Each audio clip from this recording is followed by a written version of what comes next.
Thornhill's walls were meant to confine madness, yet what seeped out of them was a dread so vast it stained the entire valley. Those who dared step inside discovered that what was called treatment was often far worse than the illness itself. On the outskirts of Black Hollow Valley, where the forest pressed close and the fog clung low to the earth, a structure rose that seemed less built than conjured. Thornhill Asylum loomed at the end of a long, crooked road, its iron gates stretching like skeletal arms, forever half closed as if to warn rather than welcome. Travelers described the approach as oppressive, not merely because of the valley's damp chill but because of the way the building itself seemed to draw the light from the air. Its façade, Gothic and severe, wore the years like scars, spires cracked, windows darkened, stone walls streaked with mildew that spread in patterns like veins. Yet even in ruin, Thornhill stood with a strange authority, the product of ambition cloaked in shadow. The gates had once been a promise, a declaration to the surrounding towns that here the broken would be mended, the lost restored to dignity. Wrought from black iron and ornamented with intricate scrollwork, they were meant to impress the visitor with the majesty of science and mercy entwined. Over time, the scrolls rusted and bent, the gates sagging under their own weight.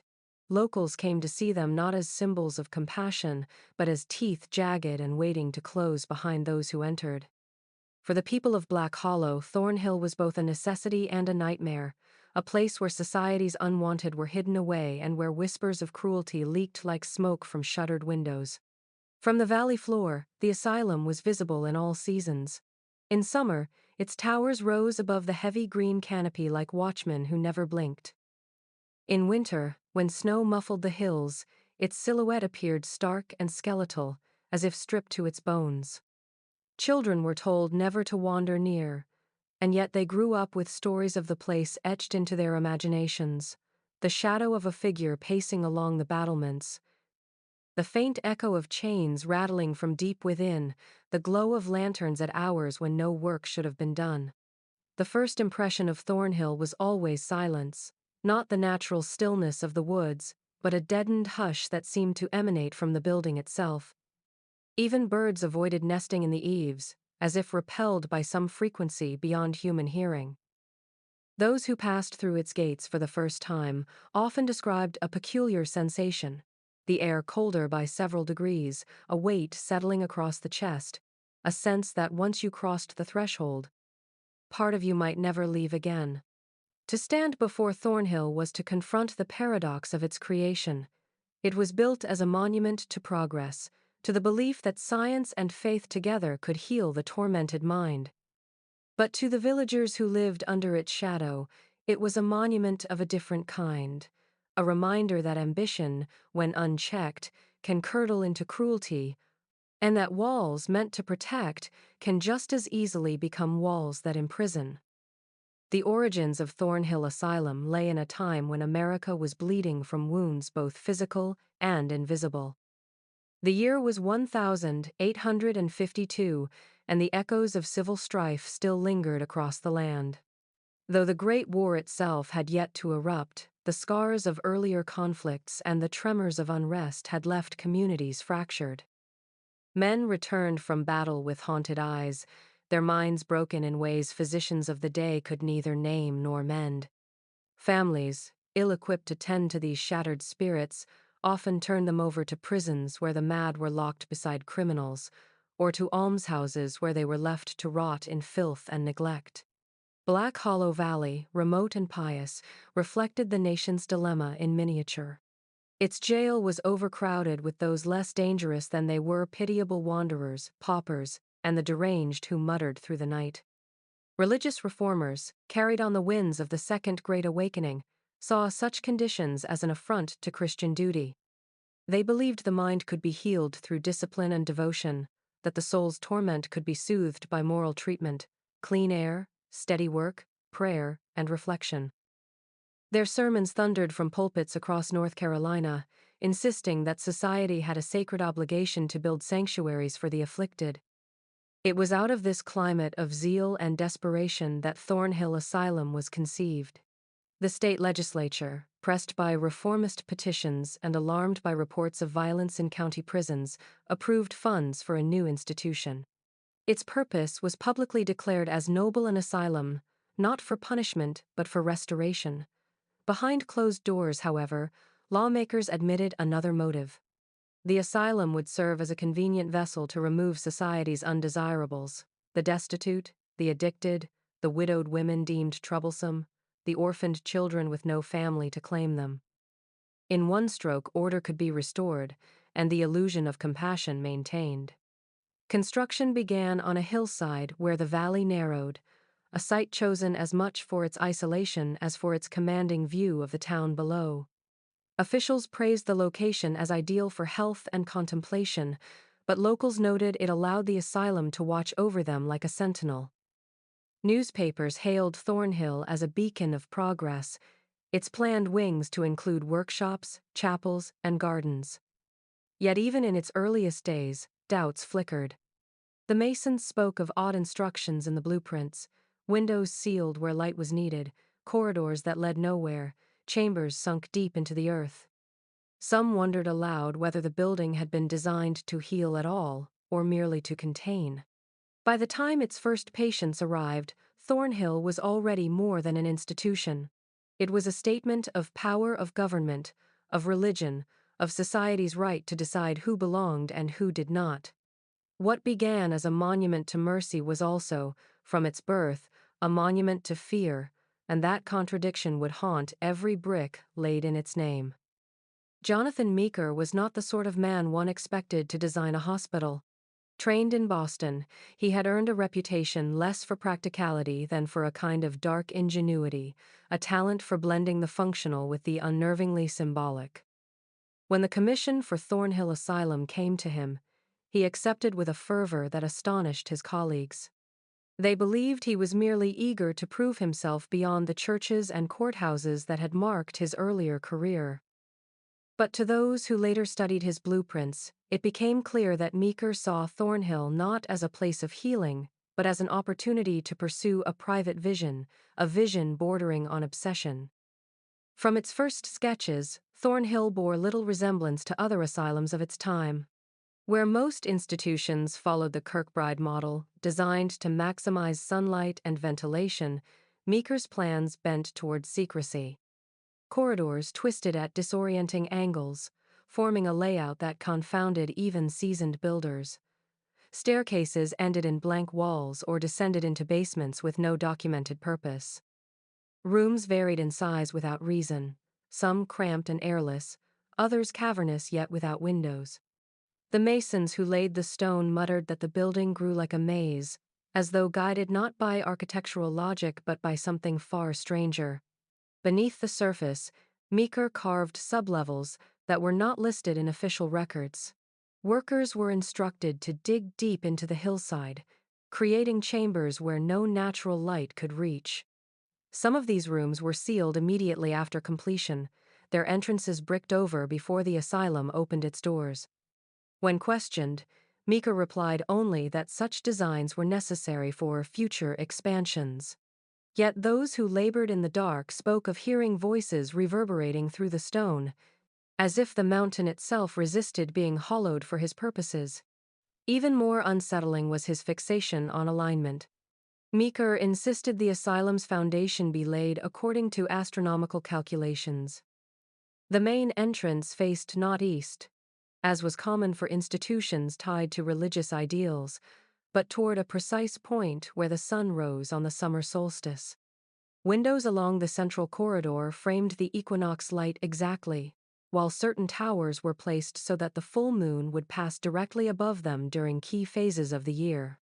To most, these decisions seemed eccentric at best, but to the locals of Black Hollow Valley, steeped in superstition, it suggested something far older than medicine at work. By the time Thornhill's spires pierced the sky, the whispers had already begun. Farmers crossing themselves at dusk muttered that the asylum resembled less a sanctuary for the suffering than a temple to unknown forces. They said Meeker had bound the building not only to the land but to the stars, weaving it into patterns few could read. And though he would later vanish from public life after Thornhill's completion, the asylum itself remained a testament to his obsession, a structure that seemed to watch the heavens, even as it imprisoned the broken on earth. The first wagons that rolled through Thornhill's gates did not carry men and women raving with madness, but rather souls marked by poverty, circumstance, and the unforgiving gaze of society. In the early years, physicians and reformers had promised that the asylum would be a sanctuary for the mentally afflicted, a place where science and prayer would lift the fog of illness. Yet, within a decade, Thornhill's halls echoed less with the cries of the insane than with the whispers of the unwanted. Widows were among the earliest to arrive, sent by families unwilling to bear the burden of mouths without income. A woman who lost her husband to war or accident often found herself accused of melancholia or hysteria, labels that justified her removal to the asylum. Behind the iron gates, she was stripped of her mourning black, given a coarse uniform, and told she would remain until deemed fit for society again. Many never left. Their children, too young to defend their mothers, were absorbed into orphanages or simply disappeared into the valley's silence. Debt was another chain that bound people to Thornhill. A man who defaulted on a loan or failed to pay his taxes might find himself declared distempered of the mind. Instead of debtor's prison, he was consigned to the asylum, where he labored in workshops meant to instill discipline but that conveniently produced goods sold to nearby towns. Thus, Thornhill became both a warehouse for society's undesirables and a hidden engine of profit, its patients working without wage, under the guise of moral treatment. Children, too, were swept into its shadow. Orphans left on church steps, boys caught stealing bread, girls accused of waywardness all found themselves confined within the asylum's walls. Some were barely old enough to speak, yet their files, where they existed at all, described them as feeble-minded or incorrigible. They grew up in dormitories that smelled of damp stone, under the watch of attendants who alternated between indifference and cruelty. Few townsfolk questioned it.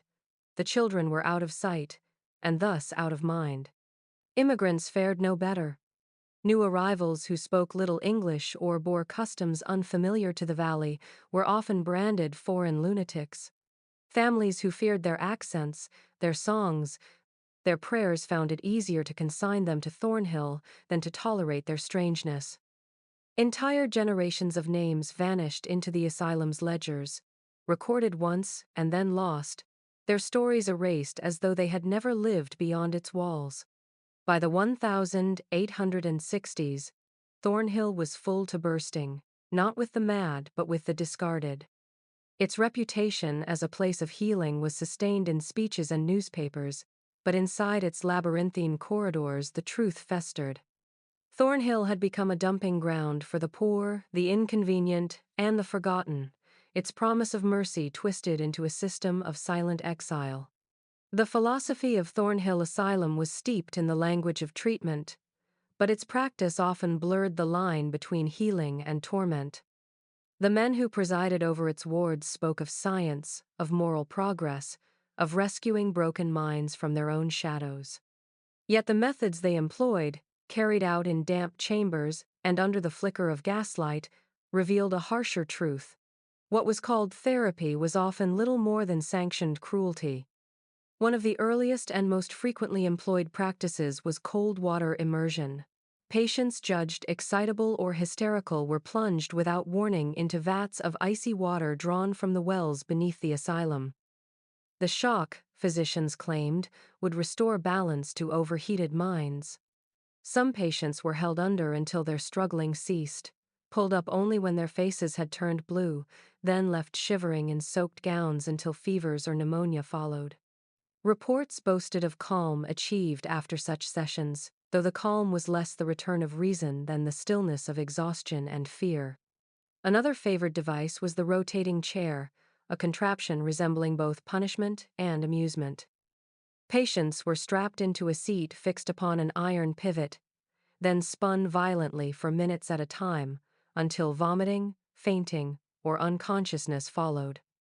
Doctors recorded the effect as resetting the senses, but attendants whispered that it was nothing more than a tool to break wills. Those who resisted too loudly in the wards were soon silenced after a turn in Meeker's great whirling machine. By the turn of the century, Thornhill had begun experimenting with newer forms of treatment imported from European hospitals. Insulin comas became the fashion, doses so heavy that patients slipped into death-like unconsciousness, their bodies convulsing as nurses watched with clinical detachment. Some never awoke. Those who did often emerged weaker, their memories fractured, their eyes dulled of whatever light had once lingered there. Doctors hailed these survivors as cured, mistaking blankness for wellness. For the rest, restraint became the language of therapy. Iron cuffs fixed to beds, canvas jackets laced so tightly arms bruised and bones cracked, leather straps that bit into skin after days of immobility. These were catalogued not as punishments but as treatments, designed to contain madness. Some files even praised the success of what was called the cure by silence. Patients gagged, isolated, and restrained for months at a time ceased their outbursts, their pleas replaced with quiet compliance. Yet in that silence, what remained of their humanity dissolved, leaving behind husks mistaken for healed souls. In public, Thornhill's physicians lectured about their triumphs, citing numbers of the pacified and the subdued. Behind its barred windows, however, the truth lingered, that Thornhill cured not the mind, but the spirit of resistance, trading voices for silence, motion for stillness, and human dignity for the illusion of progress. At the far end of Thornhill's eastern wing lay a corridor that few wished to patrol. The doors were heavier there, the locks reinforced with iron bands, yet most of the rooms stood vacant. Officially, it was designated as overflow housing, reserved for periods when the asylum's population swelled beyond capacity. In practice, it became something far stranger, a place whispered of by attendants and dreaded by nurses, a wing that seemed alive with voices even when no patients were assigned to its cells. The first reports came only a few years after Thornhill opened.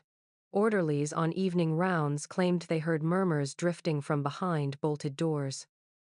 Sometimes, the voices spoke in hushed tones, like two conspirators leaning close. At other times, the air rang with shrieks that rattled down the hallway, sharp and sudden as if someone were being torn apart. When keys turned in, the locks and lanterns were thrust inside, the rooms revealed nothing more than bare floors and iron cots, their shadows stretching innocently against the walls. The attendants began to mutter about the whispering ward, and soon the name passed into common usage among the staff. Nurses assigned to the night shift dreaded the rotation that placed them in the eastern wing. More than one resigned after a single week, describing how the voices grew louder after midnight. One spoke of a sound like children chanting in a language she did not know, a rhythm that matched her own heartbeat until she fled the corridor in terror. Another swore she felt fingers brush the back of her neck while she locked a door that no one had opened for years.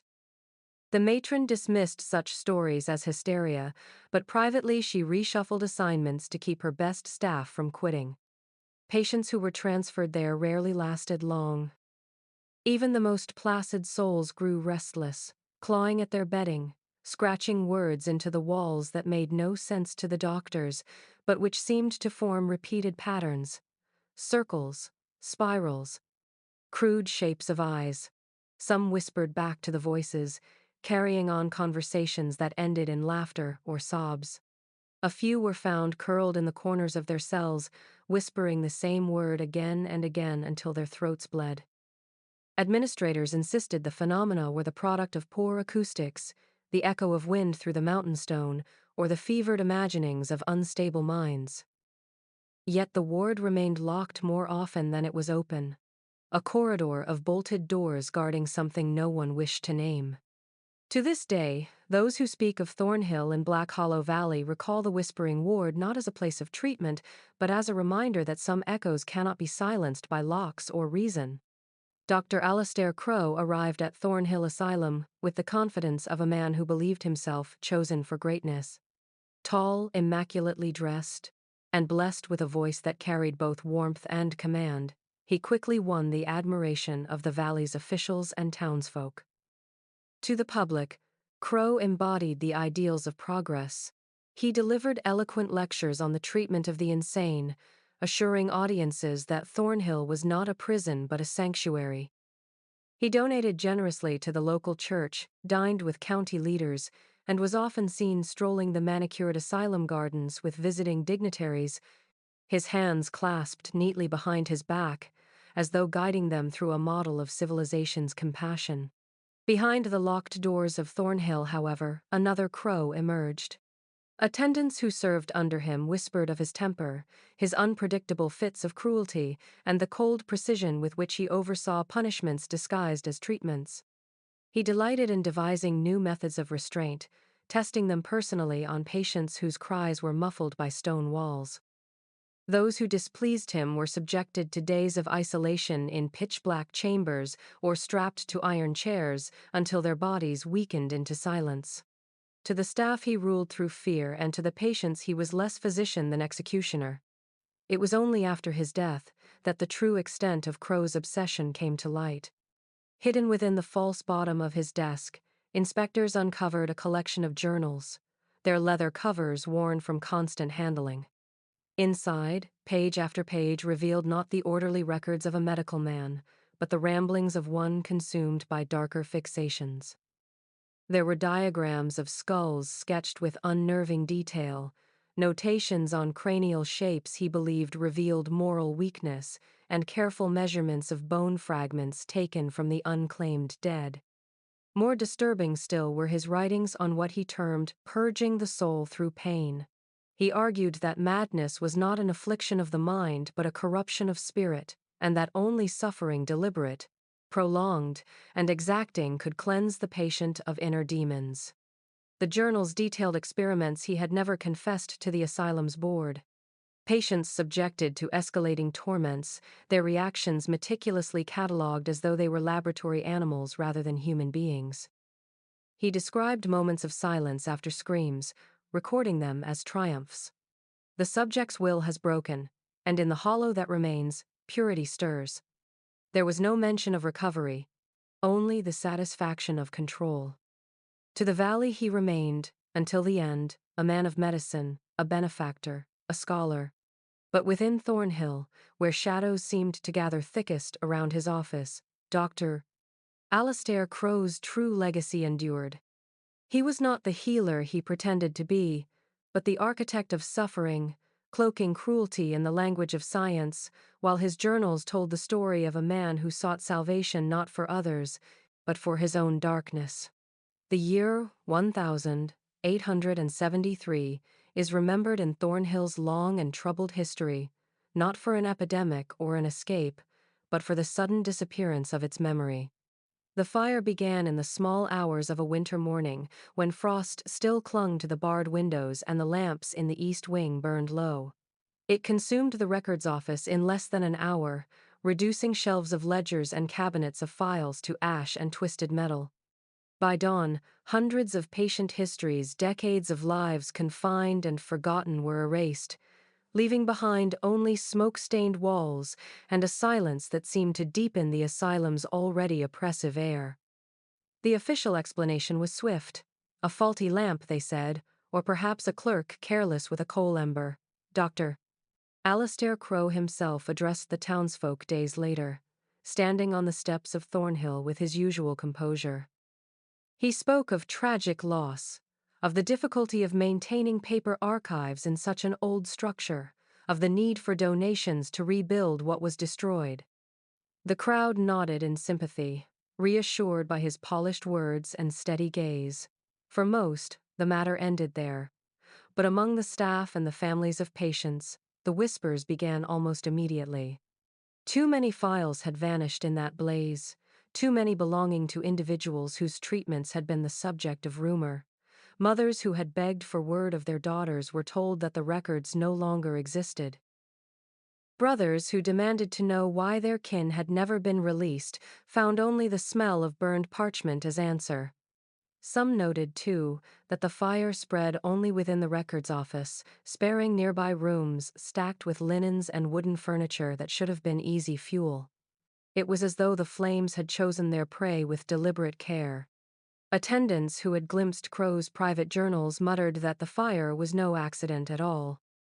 They recalled his growing obsession with secrecy, his habit of locking himself away with files late into the night, and his fury when staff questioned inconsistencies in patient accounts. The theory spread that he had ordered the purge himself, using fire not as calamity but as curtain, erasing the paper trail that might expose his unauthorized experiments. The missing files, they said, had once contained names that should never have appeared on asylum rolls: children brought without court order, immigrants consigned without diagnosis, patients who died during procedures unapproved by law or medicine.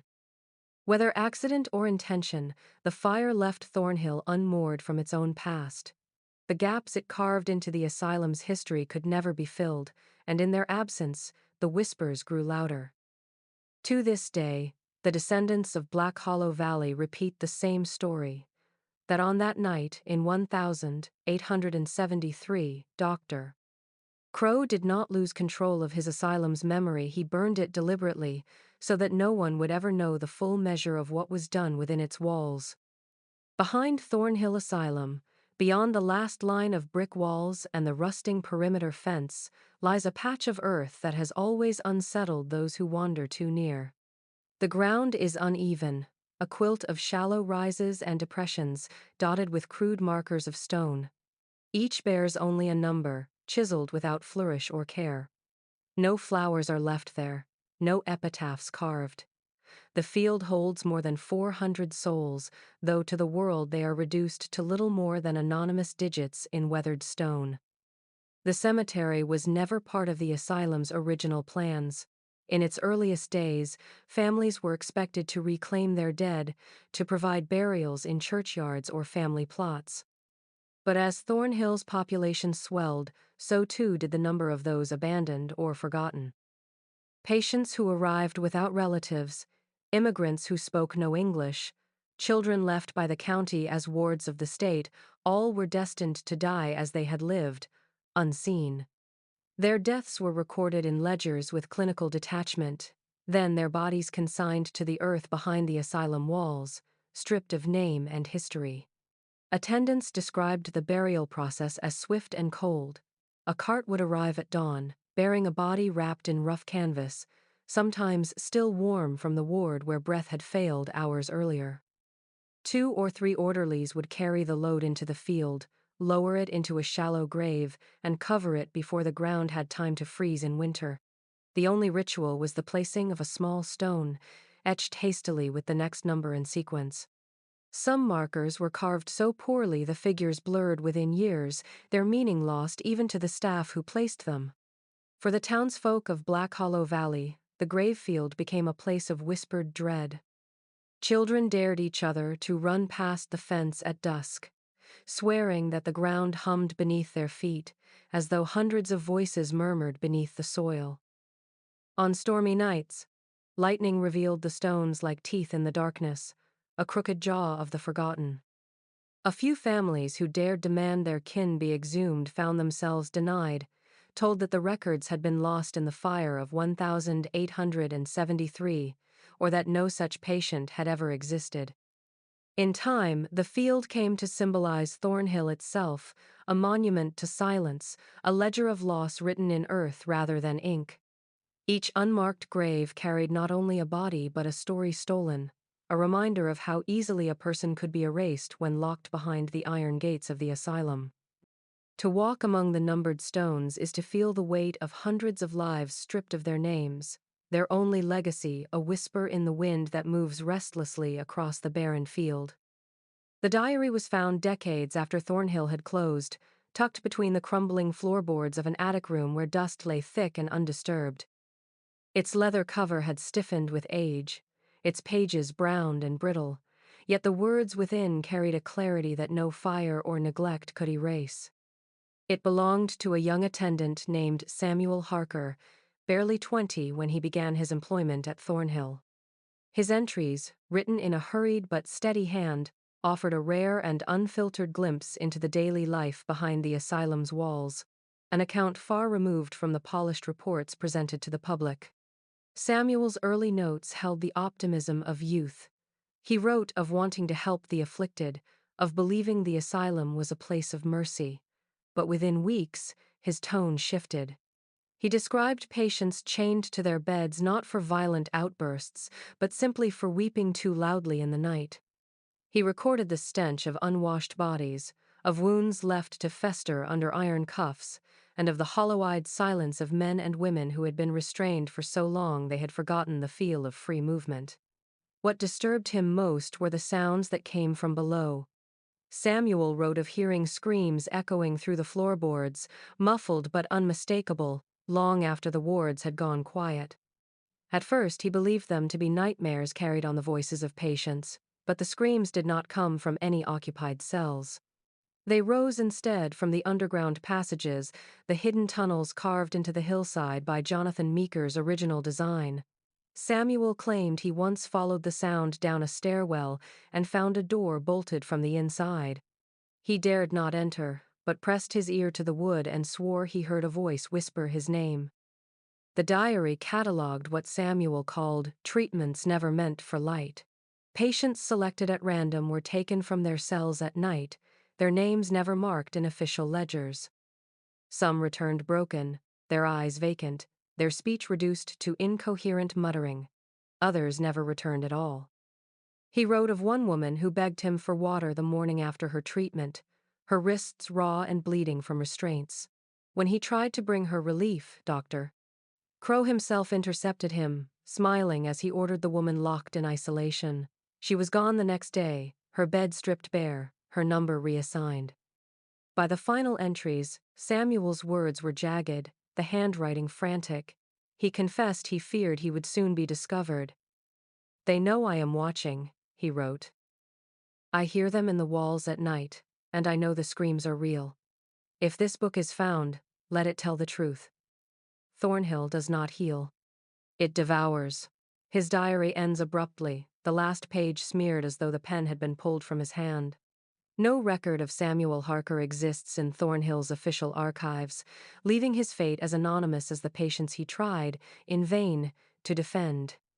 By the 1880s, the presence of Thornhill Asylum had seeped beyond its walls and into the daily rhythm of Black Hollow Valley.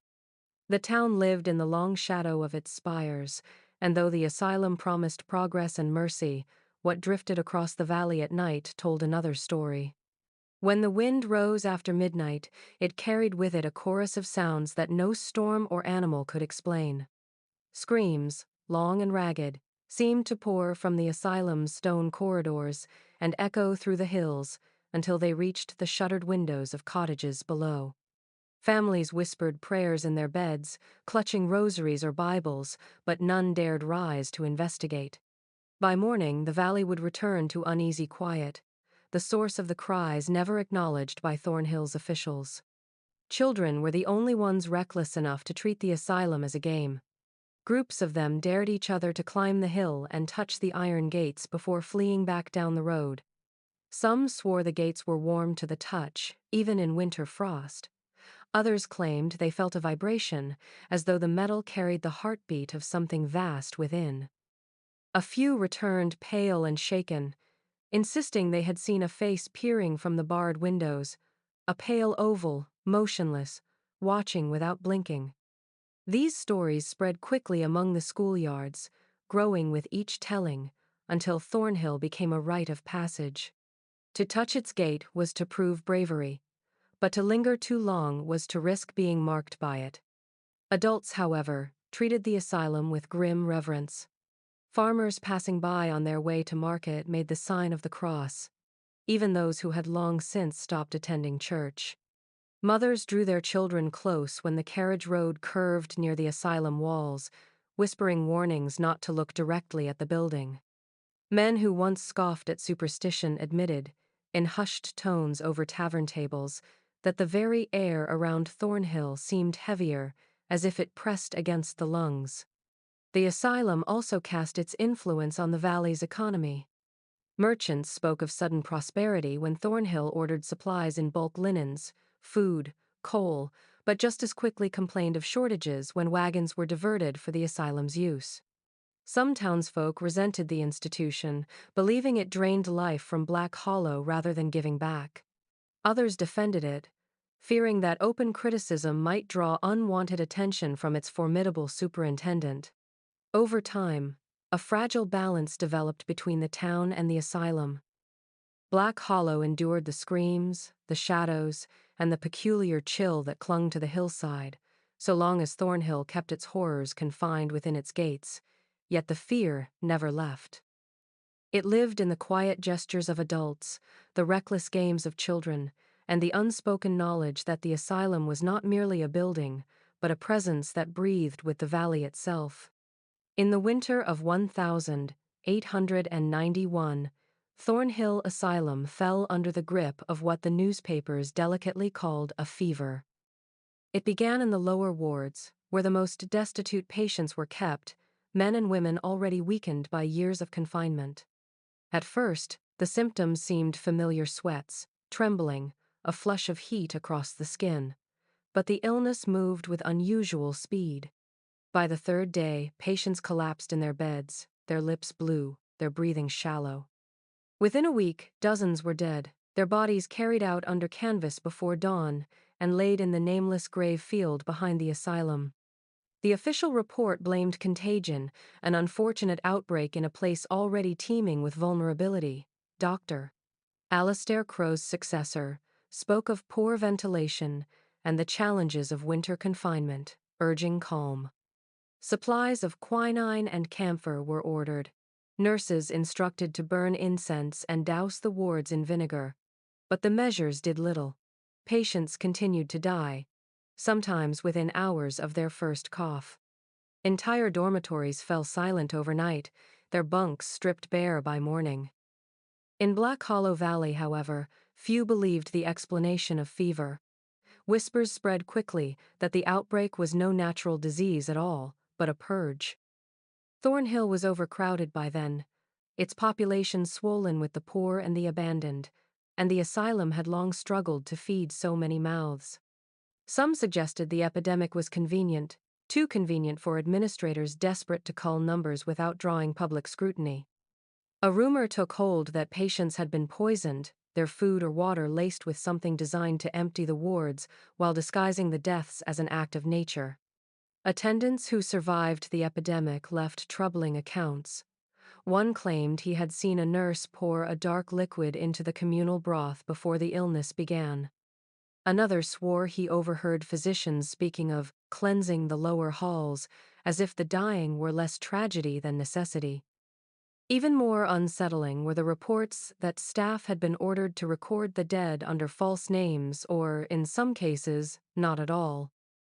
Families who inquired after relatives were told their loved ones had succumbed to sudden illness, their bodies already buried in the numbered field.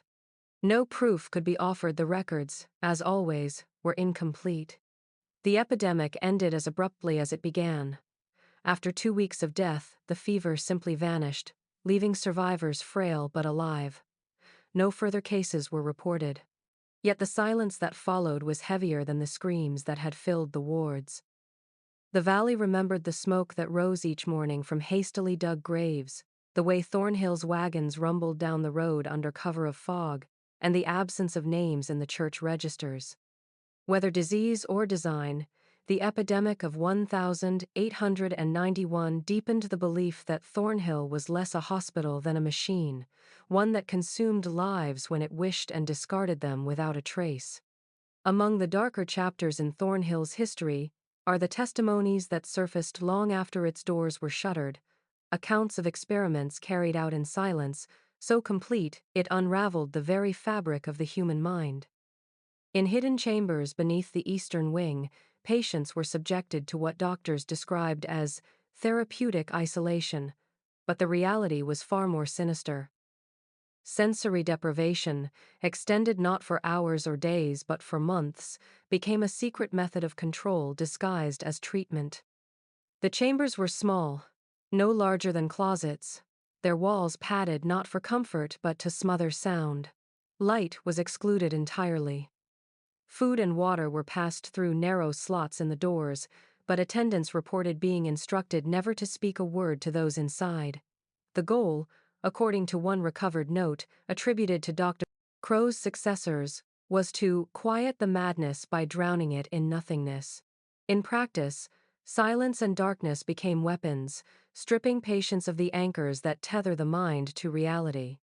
Some who emerged from these chambers were no longer capable of speech. Their mouths opened, but no words formed, as though language itself had been erased. Others failed to recognize their own reflections, staring at mirrors with vacant confusion, unable to reconcile the faces before them with the memories of who they once had been. A handful refused even to leave the cells, clinging to the walls as if the outside world had become unbearable. They had been broken not through chains or blows, but through the slow erosion of the self. Testimonies from attendants suggested that the so-called experiments in silence were not rare punishments but systematic practices carried out on dozens of patients over the years. One nurse described delivering food to a chamber where she heard faint scratching from within. When the door was briefly opened, she saw that the patient had torn his fingernails bloody against the wall, etching shapes she could not decipher. Another attendant recalled that some chambers smelled of iron and mildew, the air so stagnant it felt like breathing through cloth. No records of these treatments were ever included in Thornhill's official ledgers. Their existence came to light only through fragments of testimony given by survivors decades later, men and women who had lived long enough to describe what had been done to them.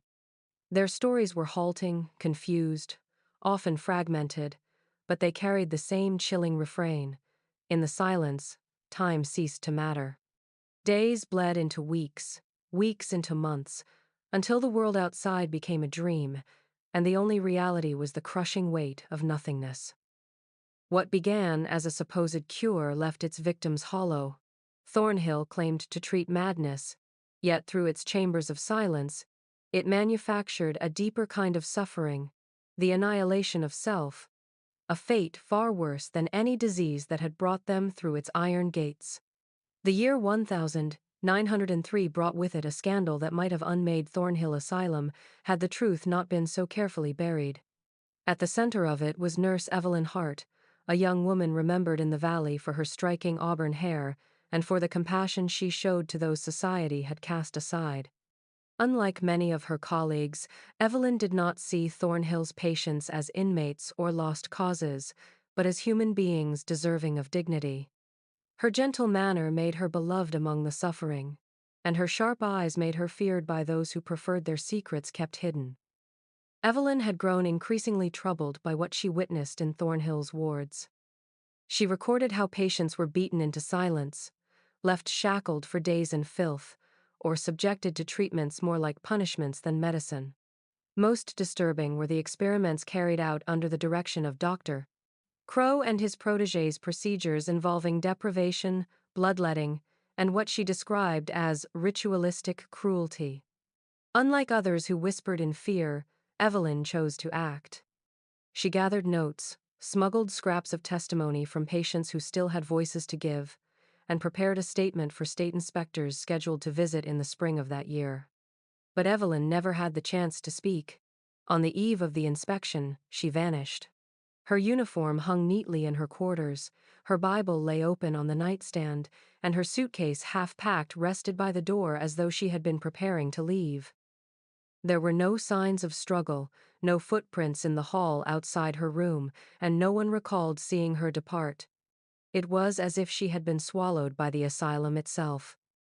The official account insisted she had suffered a nervous collapse and fled into the mountains, overcome by the strain of her work. Search parties combed the valley, but found nothing. Her name appeared briefly in local newspapers, then faded into silence. Behind Thornhill's walls, however, rumors spread quickly. Some attendants claimed she had been summoned to Dr. Crow's office the night she disappeared, her file carried under his arm. Others swore they saw orderlies wheeling a covered gurney down to the sublevels after midnight, the fabric stained dark in the lantern light. Whispers persisted for years that Evelyn Hart had been made an example, silenced not by madness but by design. Some said her body was hidden in the asylum's tunnels, sealed in one of the bricked-over chambers. Others believed she was buried nameless among the numbered stones in the grave field. What no one doubted was that she had dared to speak against Thornhill, and in doing so crossed a threshold from which there was no return. Her absence became another shadow in the asylum's legacy, a warning to those who might follow her path. In Thornhill, silence was survival, and truth carried a cost no one wished to pay.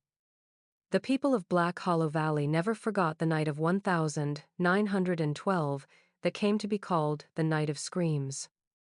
It began shortly after dusk, when the last lamps were being extinguished in cottages and the valley prepared for rest. At first, the sounds drifting from the hilltop seemed like the usual echoes from Thornhill isolated cries carried on the wind. But within an hour the voices swelled into a chorus so vast and terrible that the entire town was roused from sleep. Witnesses later spoke of hundreds of voices rising together, shrieks that did not ebb but rolled in waves, filling the valley like the roar of a storm. Men gathered in the streets, lanterns in hand, staring toward the silhouette of the asylum against the night sky. Women clutched their children as the screams rose higher, some breaking into laughter that sounded more animal than human, others collapsing into ragged pleas for mercy. The sound continued for hours, unrelenting, until the small hours of morning when, as suddenly as it had begun, it ceased. A silence heavier than death fell across the valley, so complete that even the crickets seemed to withhold their song. The next day, Thornhill's gates remained closed. No explanation was offered, though wagons were seen leaving at dawn, their tarps drawn tightly, their drivers refusing to meet the eyes of those they passed. By afternoon, word spread that 37 patients had been transferred to other institutions. No names were provided, no destinations listed, only a vague assurance from the superintendent that such movements were common practice. Yet when families inquired, letters to neighboring asylums came back unanswered. No institution had received new patients from Thornhill that day, nor in the weeks that followed. Suspicion grew, but fear kept it from rising beyond whispers. Some in Black Hollow swore that the patients had not been transferred at all, but buried. A farmer claimed he saw fresh mounds of earth in the grave field 2 nights later, though by morning the ground appeared undisturbed. Others believed the vanished 37 had been taken into the tunnels beneath the asylum, sacrificed in experiments too terrible to be revealed. A few insisted that the screams had not been of suffering alone, but of something breaking loose, and that the silence which followed meant those voices no longer belonged to this world. The night of screams lingered in memory long after the asylum returned to its routines. For years, townsfolk spoke of it in hushed tones, avoiding the subject whenever possible, as though naming it might invite its return. But every generation in Black Hollow grew up with the same story, that one night, the walls of Thornhill failed to contain their charges, and what the valley heard was the raw sound of human despair, followed by a silence that concealed 37 lives erased without a trace. By the 1920s, Thornhill Asylum was no longer the towering institution of order and progress it had once pretended to be. Its white stone façade, once meant to impress visitors with dignity and grandeur, had dulled to a sickly gray, streaked with water stains and cracked by decades of neglect. The sprawling grounds were overgrown, weeds clawing through broken cobblestones, while the iron gates sagged on their hinges, their locks more symbolic than secure. The giant on the hill was crumbling, its decline visible not only in its walls but in the lives it consumed. Funding from the state had dwindled, redirected to newer institutions in growing cities. Thornhill was left behind, isolated and expensive to maintain, a relic that no longer fit the image of modern medicine. With fewer resources came fewer staff, and with fewer staff came unchecked cruelty. Attendants tasked with managing entire wards grew harsh and careless, using fists and boots where patience had once been demanded. Records from the decade are sparse, but rumors carried into town by former employees spoke of patients beaten for refusing food, left tied to their beds for days, or locked in freezing corridors when their screams grew too loud. Conditions worsened with each passing season. In the kitchens, the smell of rot competed with the stench of rats, their black shapes skittering across the floor as cooks tried to prepare thin stews from dwindling supplies. Inmates sometimes ate bread already gnawed at the edges or broth so diluted it carried no nourishment. Winter was crueler still. The boilers failed more often than they worked, leaving entire wings without heat. Frost crept across stone walls, and patients huddled together beneath threadbare blankets, their breath misting the air inside their dormitories. Some froze in their sleep, discovered stiff and pale at dawn. Deaths climbed sharply in those years, yet the official numbers remained suspiciously low. Families who inquired about loved ones received vague responses: illness, natural causes, sudden collapse, yet they could not ignore the frequency with which coffins were carried down the hill. Black Hollow residents reported seeing burial wagons pass almost daily, the gray field behind Thornhill filling faster than ever. No clergy accompanied the bodies, no rites were spoken. The earth became the only witness to their passing. For the people of the valley, Thornhill had shifted from a source of pride to a festering wound. Where once it had been touted as proof of progress, it now stood as a monument to decay. The asylum that had promised mercy for the afflicted now offered only slow starvation, unchecked violence, and silence sealed beneath numbered stones. By the end of the decade, the community no longer asked whether Thornhill could be saved, but only how much longer it would stand before collapsing, entirely taking with it the remnants of the lives it still held prisoner. The call to close Thornhill Asylum grew steadily louder in the 1920s, carried first in whispers by grieving families, and then in headlines that could no longer be ignored. The crumbling institution, once paraded as a monument of compassion, had become the subject of scandal and outrage. Journalists who managed to breach its gates with notebooks hidden in their coats returned with descriptions that chilled their readers: wards overcrowded with skeletal figures, patients chained in their own waste, and an air so thick with mildew that it clung to the throat long after they left. One paper ran the phrase that would be repeated for years: a warehouse of suffering. Activists, many of them reformers who had once championed asylums as places of healing, began to argue that Thornhill no longer served even the pretense of treatment. Women's groups wrote petitions condemning the starvation rations. Clergymen thundered from pulpits about the godlessness of chaining men and women in silence until they forgot their own names. Families came forward with stories of relatives sent to Thornhill for melancholy or poverty and returned in coffins or not returned at all, their deaths explained only with a line or two on state stationery. Yet the doctors within Thornhill fought bitterly to keep its doors open. They argued that the asylum remained a necessary institution, a safeguard against chaos. Without it, they claimed, the valley and the state would be overrun with the dangerous and the feeble-minded, a tide of madness spilling into streets and homes. They insisted that while conditions were imperfect, they were doing their best with the resources provided. To close Thornhill would not be mercy, they warned, but cruelty, abandoning the afflicted to wander or rot in prisons. The debate spilled into state halls, where legislators argued over budgets and responsibility. Some wished to quietly ignore the growing scandal, afraid of what an investigation might uncover. Others demanded immediate action, citing not only the moral stain but the financial waste of maintaining a structure that consumed funds without producing anything but death.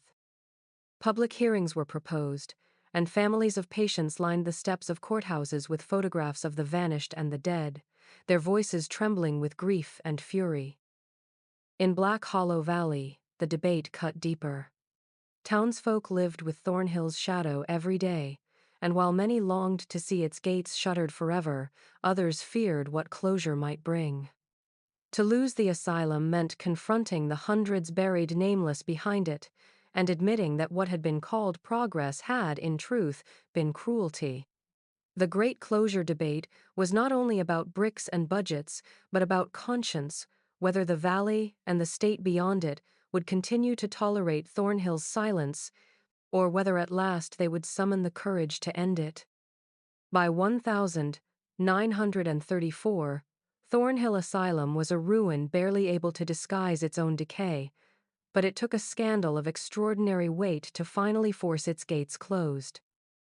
The catalyst came in the form of a visiting priest, Father Thomas Lyle, who had been sent by the diocese to deliver sacraments to the forgotten souls within. He entered expecting misery, for Thornhill's reputation had long reached the church, but nothing could have prepared him for what he discovered in the lower wards. There, among the pale and broken adults, he found children thin, hollow-eyed, dressed in rags that passed for uniforms.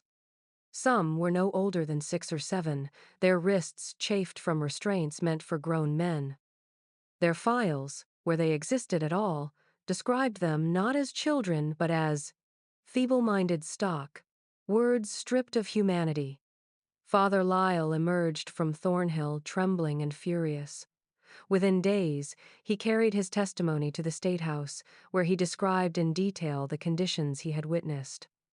He spoke of children huddled together for warmth in freezing dormitories, of tiny voices reciting prayers in whispers, as if afraid of punishment, of records so inconsistent they seemed deliberately falsified. His words struck a chord that decades of rumors had failed to achieve. The church, the newspapers, and reform advocates united in outrage, declaring Thornhill not a hospital but a crime against conscience. The state moved quickly to contain the scandal. Orders were drawn to close Thornhill permanently, its patients to be transferred to newer institutions across the region. Officials framed the decision as a humanitarian act, a long overdue correction. Yet the process of relocation revealed a darker truth. While some patients were accounted for, transported under guard to neighboring facilities, dozens more vanished into a fog of paperwork discrepancies. Their names appeared on transfer lists but not on receiving ledgers, their numbers were cited in reports but absent in practice. Families searching for their loved ones encountered only silence, told that mistakes in documentation were common and not to be questioned. Among the staff, whispers grew that many of these lost patients had never left Thornhill's grounds at all. Some attendants recalled wagons departing at night, covered and unmarked, bound not for the city roads but toward the old burial field. Others swore they heard the clatter of gurneys wheeled into the bricked-over sublevels, their burdens never seen again. The state ignored such rumors, eager to move past the scandal and bury Thornhill's name alongside its dead. When the asylum's gates finally clanged shut, they did so without ceremony. The giant on the hill was locked and abandoned, its corridors emptied of cries but not of memory. For Black Hollow Valley, the closure brought no peace, only unanswered questions. The building stood silent, but the absence of dozens remained a louder accusation than any scream, a reminder that Thornhill's final act was not mercy but disappearance. After the gates were sealed in 1934, Thornhill Asylum began its second life as a ruin. The valley quickly learned that silence did not mean forgetting. Its towers loomed above the tree line like broken teeth, its windows dark sockets that seemed to stare down at the town. Ivy crept over the stone walls, swallowing the cracked mortar, while birds avoided nesting in its rafters, as though the building exhaled something no living thing wished to breathe. By the 1940s, the asylum had become less a memory than a presence, and with its stillness came stories, whispers of figures seen in the windows at night, of footsteps echoing through corridors long since emptied. Children dared each other to creep up the road after dark, swearing they heard voices call their names from the shadows. The gray field behind the asylum grew wilder, its stones leaning like weary sentinels. Locals claimed the ground there never froze properly in winter, as though something below the soil gave off a lingering heat. Hunters in the valley told of hearing cries when the wind shifted, sounds that mimicked the agony of the asylum's last days. Thornhill had become more than a ruin. It was a landmark of dread, proof that some places never die, even when emptied of the living. In the 1950s, officials revisited the site with pragmatic eyes. Post-war America needed more institutions, and the state sought to repurpose Thornhill as a juvenile detention center. Surveyors walked its halls with clipboards, marking rooms to be renovated, wards to be reinforced. Plans were drawn to replace rusting iron doors with steel, to convert dormitories into classrooms, to build a recreation yard where the grave field once stretched. For a brief moment, it seemed Thornhill might rise again, its past erased under a new coat of paint. But those who worked on the project began to tell troubling stories. Tools went missing only to reappear in impossible places. A scaffold collapsed without cause, injuring 2 laborers. One man swore he saw a child standing at the end of a corridor, pale, barefoot, and silent, only to find the hall empty when he gave chase. At night, guards posted to protect equipment reported screams from the lower floors, so piercing they abandoned their posts until morning. The accidents multiplied. A fire broke out in a wing with no electricity. A worker fell through a rotted floor that had been inspected only hours before. Superstitions grew too strong to ignore, and by the end of the decade the project was abandoned. The state quietly withdrew, leaving Thornhill to its ghosts once more. For the people of Black Hollow Valley, the failure confirmed what they already believed. Thornhill would never be anything but what it had always been. Attempts to repurpose it were futile, for the walls themselves carried memory. The asylum remained a ruin, but its stories only deepened, passed from parent to child, each generation adding another layer to the legend of the building that refused to rest. Even long after Thornhill's gates were chained shut and its wards left to rot, the asylum refused to fade into silence. By the late 20th century, its decaying husk drew not only the curious of Black Hollow Valley, but outsiders, historians hungry for forgotten truths, urban explorers chasing adrenaline, and investigators convinced that the past had left something waiting in the dark. They entered with flashlights and cameras, their boots crunching over shattered glass and fallen plaster, their breath echoing in rooms that seemed too eager to listen. What they found suggested that Thornhill had never been merely a monument to neglect, but something older and more deliberate. Hidden beneath collapsed ceilings and rusted pipes were fragments that did not belong to ordinary hospital records. A tattered diary, its spine warped by damp, revealed the confessions of an attendant who spoke of ritual nights when patients were gathered in the sublevels for procedures unrecorded in official ledgers. Scrawled diagrams showed circles and symbols inked beside names, as though madness itself were being catalogued for some greater design. Archaeologists who surveyed the grave field uncovered bones stacked in ways that suggested hurried burial, but some remains bore strange markings carved directly into the bone, their purpose unfathomable. Explorers traced the asylum's architecture and noted alignments long dismissed as eccentricity. The corridors that twisted senselessly seemed to map constellations when overlaid with star charts. Chambers buried deep in the hillside aligned with solstice light in ways too precise to be coincidence. The blueprints themselves, recovered from the state archives, bore annotations in the hand of Jonathan Meeker, Thornhill's architect, with notations that referred not to medicine but to celestial harmony and gateways of silence. The building was less a hospital than a machine, its walls arranged to focus and contain something unseen.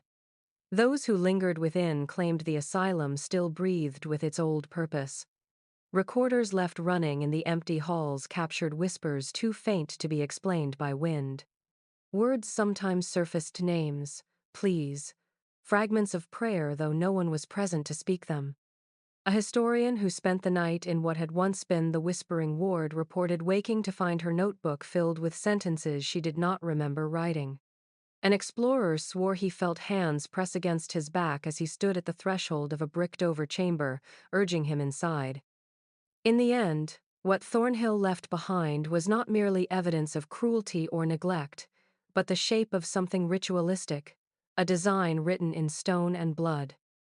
Its ruins stand today as a warning, a place where silence has weight and shadows seem to move with purpose.